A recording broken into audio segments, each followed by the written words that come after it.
Hello and welcome to a new episode of the Yarnflakes Podcast. My name is Audrey, I am a knitwear designer from the southwest of France, and this is a podcast where I talk about all that I am making. So thank you so much for joining me. I have a Mosaïc heavy episode for you this week, as well as a little sneak peek, a little teaser of a lace design that I'm working on for a magazine. So yay!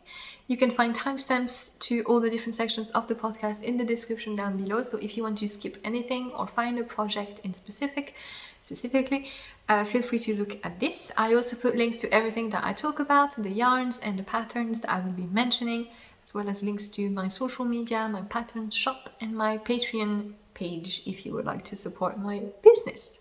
So, firstly, what I'm wearing. I am wearing one of my designs, which is the Play-On tee, which is a very simple top-down raglan tee with a low V-neck and this very simple lace down the front and on the sleeve cuffs. So this is a very easy to modify knit.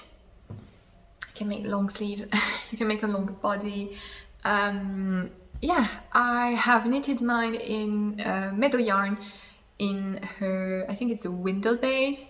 She's a UK dyer, and basically this is the marled bases, you know, the ones that have a ply that is black, and so when you hand dye a variegated color on top of it, it makes this really nice heathered stripy look, which is really fun. So yeah, I do plan to make myself another one in just one plain color. I think I have a light grey that I think would work. Just because I really like wearing it at this moment. It is a nice spring garment for me. So yeah, that is what I'm wearing. And moving on to, I am so out of shape, like I'm standing up for 2 seconds and I'm out of breath. Ridiculous. I have a new design that I just published, which I would like to present to you, and it's a bit not the right season, but this is the Verdier Shawl, which is a big, cozy, all over mosaic shawl. And I still wanted to release it now, just because I think it's a nice long-term project that you can knit just a little bit on here and there. You can use leftover yarns for it, and so you can have it ready when the chill time comes. So this is an asymmetrical triangle, and you start here at the point with garter and slip stitch edges, and you increase on one side all throughout the shawl. And so you have one main mosaic pattern, which is this wavy motif, and you can change colors like I did here, and you can have fun basically changing colors every stripe or so, using leftovers, and you basically work until you reach the point to make the border, which is a slightly different motif, waves again but angled the other way. And yeah, so this is a beginner friendly pattern. If you've never knit mosaic, it's a very simple construction, and the pattern includes lots of tips on how to work mosaic, as well as row by row instructions. So I have talked about the mosaic knitting and how to write up mosaic instructions as I was designing this in one of the previous podcast episodes. So if you would like to look at this, you can find it. But basically, mosaic is just holding one color at a time, and you slip stitches. You're going to knit some stitches that you want to put in the color that you're holding, and you want to slip the stitches that you want to remain in the previous colors. This means that you're going back and forth with one color, and then you change color, you go back and forth, you change color, you go back and forth. And it's just slip stitches. So basically the wrong side is stretchy, there is no elasticity or tension issue. with Mosaïc, and it's very intuitive to work because all the wrong side rows are the same as the right side rows, especially here since we're in garter mosaic, because you can work mosaic in stockinette or in a mix of everything, but here it's just garter stitch, so it's just knit stitches. And basically every wrong side row, you don't really need to look at the chart or the instruction, because you can see, say you're knitting with the green yarn and you see a stitch that's green, it means that you knitted it on the right side. So you're gonna knit it again on the wrong side. And you see a stitch that's beige, it means that you slipped it, so you're gonna slip it again. So every wrong side row is the same as the right side row. However, the pattern has every row written out in the chart and in written form. So it doesn't require you to do that mental gymnastic on your own. If you're not comfortable, you just have everything written out in the pattern, which is why it's very beginner friendly. It's very simple. It is just a big project. So it's more of a commitment thing. If you know that you get tired easily and you much prefer quicker, satisfying knits, this probably won't be for you. But if you don't mind spending time and having a bit of a meditative, slow process, and you can motivate yourself by changing colors, using leftovers, etc., then even if you've never knitted mosaic before, you will be fine. Like I said, charts in written instructions as well. And yeah, so color-wise, I have used Ulysses from Verdier Natura, which is a sport weight yarn, in the colors beige, which is my main beige color, forêt, forest, for the green, doré, golden, and érable, maple, for the border. So I used the sport weight yarn because I wanted a cozy shawl. Basically, working from home and on my computer quite a lot, I do use big shawls quite a lot, and I have one thick shawl, which is my Eidola design, which I'm constantly wearing because I just like to be like this when I'm working.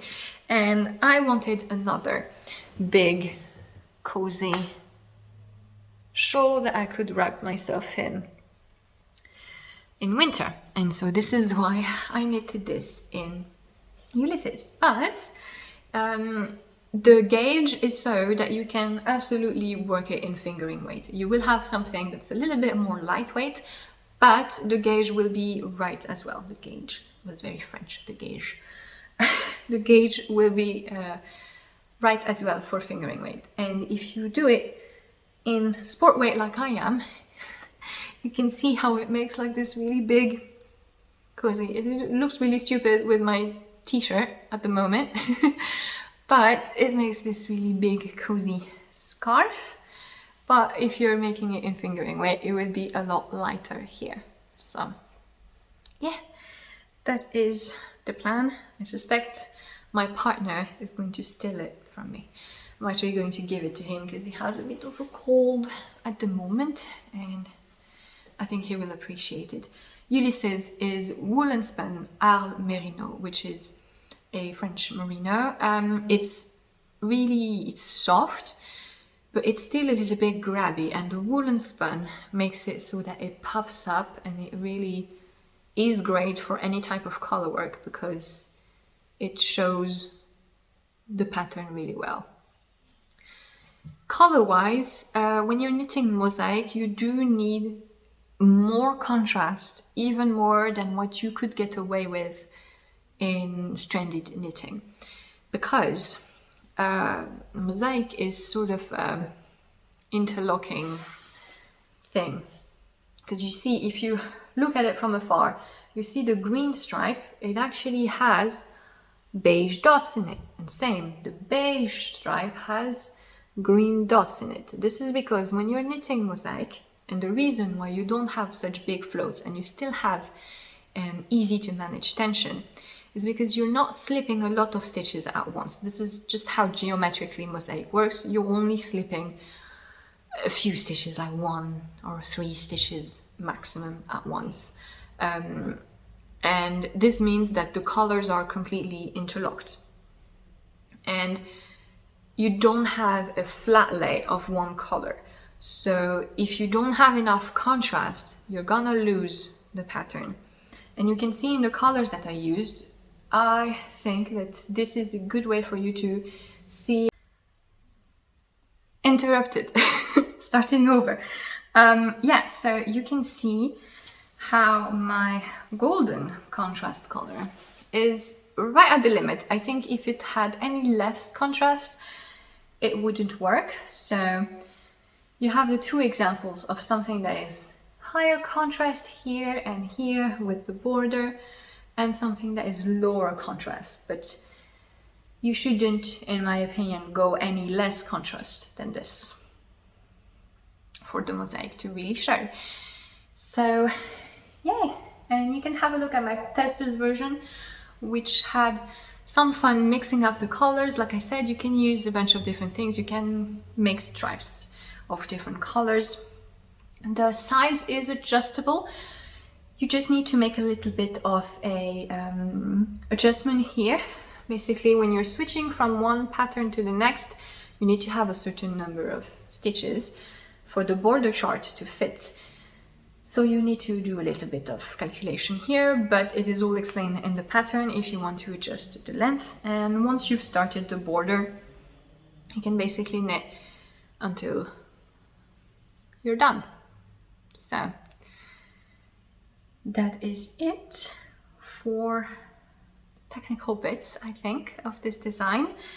And yeah, I hope you enjoyed this cozy shawl. I really like working mosaic. I kind of had a craving for it, which is why I started the shawl, which wasn't planned initially in my design schedule, but it just has a really soothing effect, basically, because it's a little bit more engaging than just garter stitch or stockinette in the round. You know, you're a little bit more taken by it, but it's also simple enough that it just, you know, gets into that meditative state. Basically, the repeats are quite short. It's only 10 stitches and they are mirrored in a sense. So there's only like 3 or 4 different rounds where you're essentially doing the same thing, just reversing the colors. So for example, you're gonna knit 3 in CC, slip 1 MC, knit 1 CC, and another row is going to be the same knit and slips, but with the color reversed. So it's very easy. You just look at the beginning of the row and you know what to do, and you don't need to be focused on the pattern so much. And you can easily align it with the previous rows as well. And there are some simple knit rows as well in the pattern. So yeah, it was a really fun project to make and really soothing as well to play with the mosaic. I hope you enjoy it, and if you do, so it is now available on Ravelry, Payhip and Lovecraft. Let me show you the wrong side a little bit more because I know people are interested in this. And yeah, there is a little coupon code for the release, which is 15% off with the code Verdier until Sunday. So, yay. That is it for the new design, and we're going to continue a bit with mosaic because I have a new sock design that I'm working on. So I have one sock to show you, and this is part of my little sock collection for this year. So I am making different patterns for socks that play with color. So already 2 of them are released and I'm just continuing. And this will be one for July, and there will be proper color work designs. So there will be one with stranded color work, and this is one with mosaic. And this is what I came up with. Now, the problem with working mosaic on socks is that you kind of need big surfaces for the pattern to show properly because of this interlocking effect. if it's too small, you just don't see a drawing. So it was a bit difficult to figure out what to do. I kind of wanted this triangular shape, and I had to fiddle a bit until I find one where the size looked all right. And it's kind of funny because depending how far you are, you can see the pink triangles angling down or the green triangles angling up. So yeah, I really liked that design, but I didn't quite know what to do. I knew I wanted it to not be all over because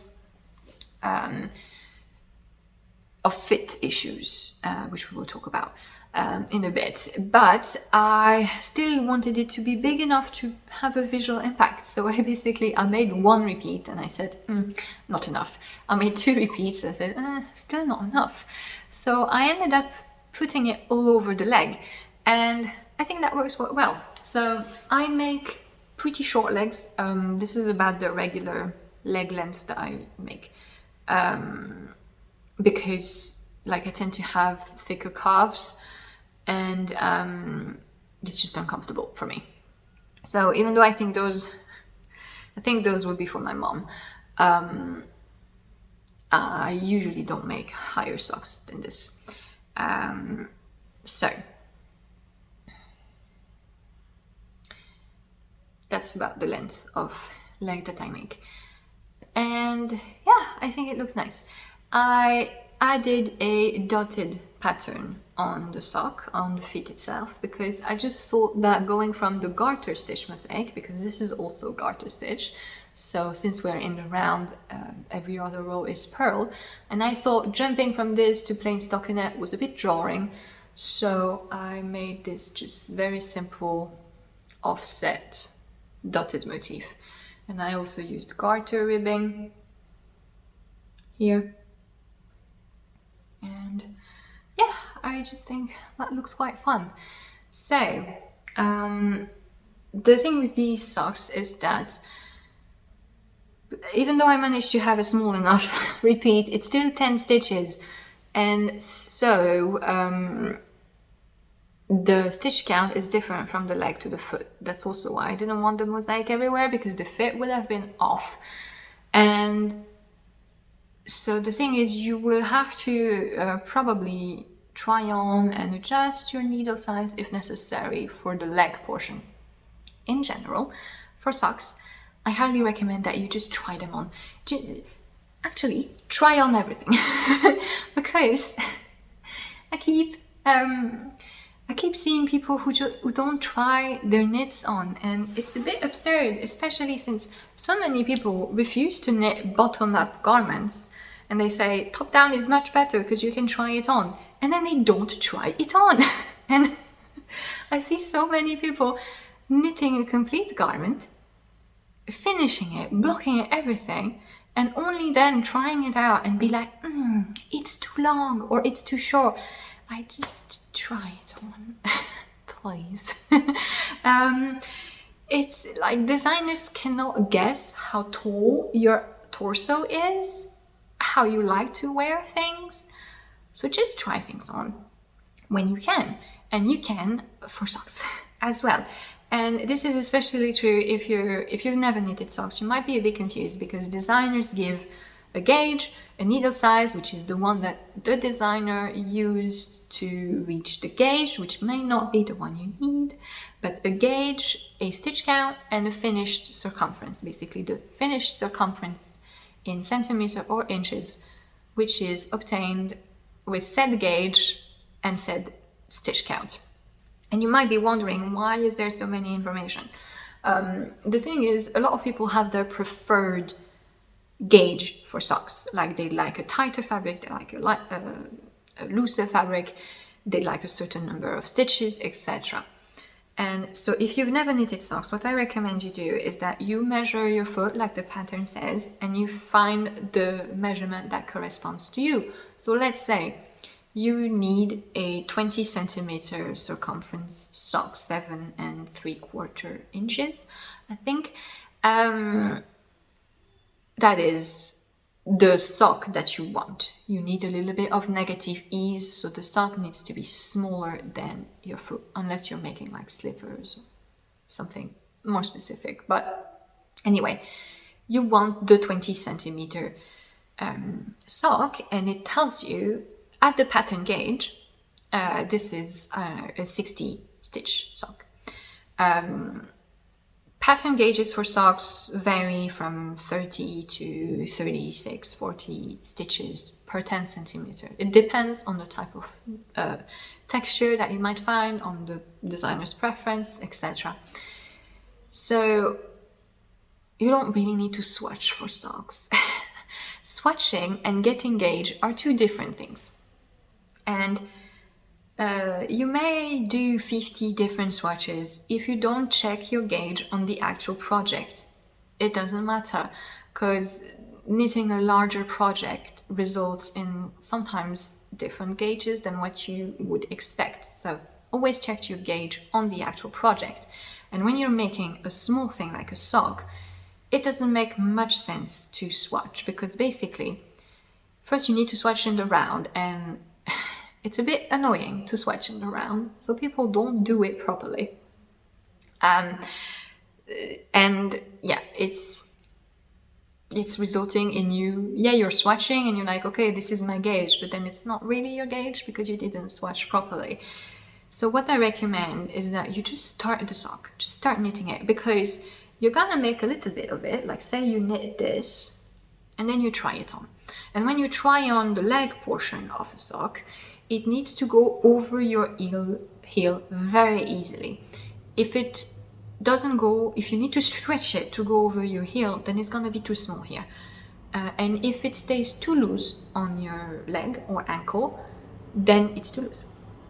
Basically, it should go over your heel easily, and you should be able to like put a finger between the sock and your ankle, but that's about it. This way you can adjust. If it's too small, you go up a needle size, because it means your stitches are too tight. And if it's too big, it means your stitches are too big, and so you need to go down a needle size. What I recommend is that you just start with, like, if you've never knitted socks, just start with a 2.25 millimeter needle. If you know you're knitting loosely, go with a 2. If you know you're knitting tightly, go with a 2.5 millimeter needles. But 2.25 is like the average, let's say. So I recommend you go with that. You start, you try it on, and then you know. You knew you wanted a 20 centimeter sock. If you get 10 centimeter across, you know you're good. And this way you will be able to tell what kind of gauge you have with the needles that you want to use. Some people, they like their own gauge. You might want to use a thicker yarn, or you might want a really dense sock. My pattern gauges for socks usually are between 32 and 34 stitches per 10 centimeter. That might be too loose for some people.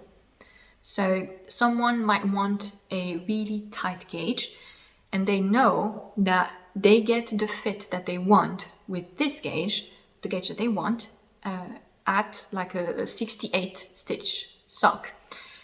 This is why I gave all the information for my sock designs, both the stitch counts and the measurements, because this way, in case you don't like my gauge, you can still know if you can follow the pattern, because you know, I don't like your gauge, but I have my own gauge, and I know with my own gauge 70 stitches is good.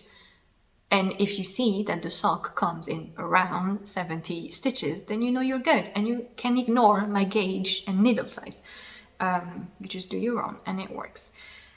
But yeah, just try on your socks to see if the measurement is right. If this is the first time you knit socks, you will find the kind of fabric that you like, and you will end up knowing, okay, this is the needle size that I want, this is the gauge that it gets. With this stitch count, I get the right fit. And this is why you have all this information, basically. It's especially true for this, because the Mosaïc, first, it tends to tighten up a little bit, even if it's not color work and you don't have floats, it's still a bit tighter than stockinette. And 2, well, it's not the same stitch count because it's a 10 stitch repeat, and so I still had to adjust here, and then there is a increase or decrease row depending on the size here, which gets you the correct fit for the foot. I wanted the foot to have the correct fit. But basically this means that on the leg, you will need to try it on to check that your tension is right and that it fits well, even though it will be a different stitch count for this portion at least. So, yay, that is it. I hope I was clear enough. Yeah, the Mosaïc, it makes a beginning of round jog. It's a bit annoying to fix because it's both a collar and a garter stitch jog. So what I did is that I wrote the pattern so that you can wear the jog on the interior of the sock all the time. So you will have one sock with the heel on this side and one sock with the heel on the other side, so you can wear the jog inside and only show the pretty side. So that is it. These, like I said, should come in July if all goes well. I have another project which I would like to share with you, which is a design in progress that is giving me a little bit of trouble. So it's a bit of a teaser because it is a project which will only be published next year. Basically, I am designing something for Making Stories, which is a European magazine, and this is for their spring 2024 issue. And I am making this, which is a tee with lace, all over lace. And yeah, I am using a DK weight yarn, which is, here it is, which is the yarn that was chosen by the magazine, which is Regines from Pasquali, which is a German brand, if I'm not mistaken. And so this is recycled cotton, basically. And you can see how this dusty pink color has blips of orange. There's also slight blips of dark blue and gray. And it gives a really interesting tweed effect. This is a DK, a thick DK. It has 96 meters per 50 grams. So more of a worsted, but it's cotton and plant fibers. Weird. Especially since I'm knitting it very tightly. So you might be thinking, oh, a t-shirt in DK weight, how silly. Well, or other people will also be thinking about this one, for example, a t-shirt in fingering weight. I could never, so long. It's kind of funny how you always have two opposite feelings. Basically, I wear my DK weight tees exactly the same way that I wear my woolen tees. So DK weight plant fibers and fingering weight woolen, I wear them now, basically between end of March to May and then in October. And it sort of depends where you live and how you dress up. I know a lot of people for like the in-between season, they like to wear a blouse or a tee, and then they wear a light knitted cardigan. And that's kind of how they incorporate their handmade things in the warmer seasons. I kind of like to do the opposite. I realized is that I like to wear a hand knitted garment and then on top of that put a shirt or like a viscose light shirt or that I keep open, or a cardigan, light cardigan. And so yeah, this means that I basically can wear DK weight plant fibers tee and fingering weight wool tees about at the same time. And yeah, that's kind of what I do. However, I do like to provide options for people, and so I've noticed that I sort of subconsciously made sure that I had gauges that would work for different thickness of yarn. For example, the Play Auntie, it's a 20 stitch gauge pattern, which is very loose for fingering weight. It means that you can use Sport or DK. If you want to use plant fibers and you don't mind having a thicker yarn, or you can knit it in fingering weight like I did. And so this is going to be, my sample is going to be in DK weight, but the gauge is 24 stitches. So you can actually knit it in sport weight or fingering weight even, and you'll get something that's a little bit lighter, because mine is quite dense, which I love because it's going to give so much structure and shape. And I've been kind of lacking garments that are light enough for me to wear in the spring, but still have enough structure that they're not so flimsy summer garments, right? And this is exactly the type of fabric that I want. So this is the lace that I'll be using. And you can see how it's quite dense. Well, it's not so sturdy, but it's quite dense still. And the reason I initially wanted a tighter gauge is because I didn't want the lace, it's quite a big lace pattern, and I didn't want it to be super big because it would have been impossible to grade. And so I wanted to have a little bit more flexibility in the grading process. So this is 24 stitches gauge, and you can see how that looks. Now, I have been working on it for the past week, and I had to undo the whole back. Like, I finished the whole upper back, and I had to undo everything because I was silly.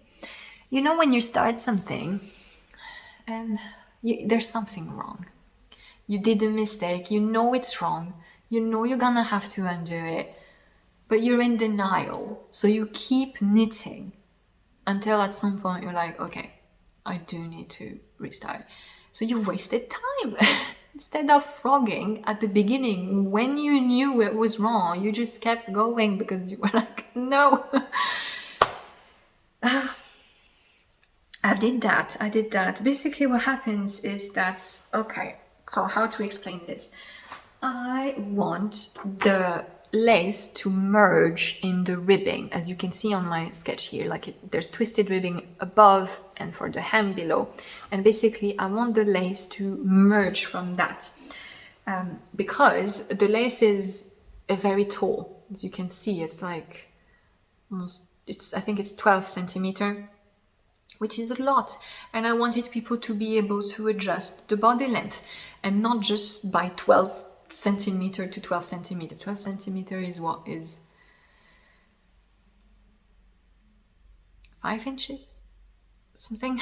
Yeah, it's too much. Like, I don't want people to have to choose between a too short body or a too long body. So I want people to end the lace here on the ribbing so that they can knit a longer or shorter hem and then adjust the body length. I also needed this to adjust the neck fit. Basically, I'm going to be shaping the shoulders with short rows, and the neck increases here. But the thing is, this means that I need to sync the way when the lace starts on the body, because it needs to start and end at the same point below, so it needs to be at the same point when I join the front and the back. But I need a lower neckline on the front because I didn't want the neckline to be here. See, for example, I restarted the back, and you can see that I've done the shoulders with the twisted ribbing. This is the wrong side, with the twisted ribbing.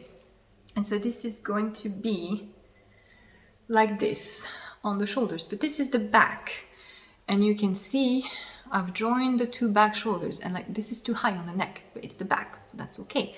But I don't want the front to be like this. I need it to start lower.